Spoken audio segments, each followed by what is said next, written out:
وسلم میں آئیں، سلام کیا۔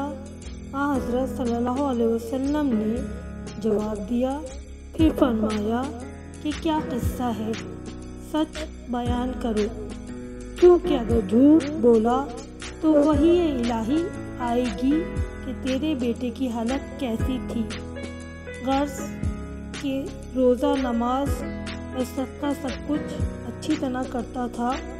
فرمایا تجھ سے کیسا تھا؟ عرض کی لیکن میں اس سے راضی نہیں۔ فرمایا کیوں؟ کیونکہ وہ اپنی بیوی کو مجھ پر فوقیت دیتا تھا، مقدم رکھتا تھا، میرا نافرمان تھا۔ حضور صلی اللہ علیہ وسلم نے دیکھا کہ علقمہ کی ماں سخت ناراض ہے، شدت اتنی آسانی سے راضی نہ ہو، لہذا حکم دیا کہ لکڑیاں لاؤ۔ لکڑیاں لائی گئیں۔ ماں نے پوچھا لکڑیوں کا کیا کریں گے؟ فرمایا علقمہ کو تیرے سامنے جلاؤں گا۔ عرض کی میں برداشت نہ کر پاؤں گی کہ میرے بیٹے کو میرے سامنے جلایا جائے۔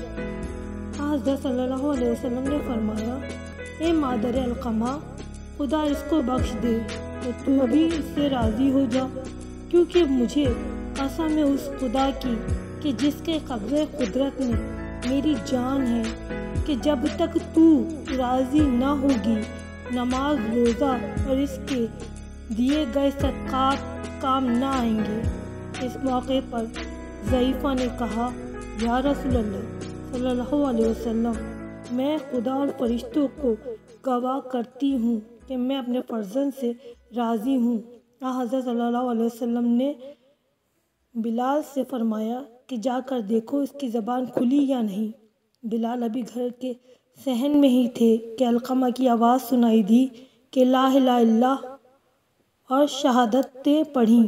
بلال نے لوگوں کو وجہ بتائی۔ جب جان نکل گئی تو رسول خدا صلی اللہ علیہ وسلم نے خود تشریف لائے، تمام مراسم میں شریک ہوئے اور لوگوں کو خطاب کر کے فرمایا جو اپنی بیوی کو ماں پر مقدم کرے، خدا، فرشتوں اور تمام لوگوں کی اس پر لعنت ہو، اور اس سے کوئی واجب اور سنت قبول نہیں جب تک اپنی ماں کے ساتھ احسان اور محبت نہ کرے اور اسے راضی نہ کرے، اور خدا کی رضا اس کی رضا میں ہے۔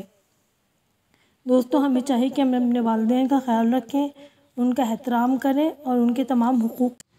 آپ کو میری ویڈیو پسند آ رہی ہے تو لائک کیجیے، سبسکرائب کیجیے اور بیل کا بٹن دبائیے تاکہ آپ کو نئی ویڈیو دیکھنے کے لیے مل سکے۔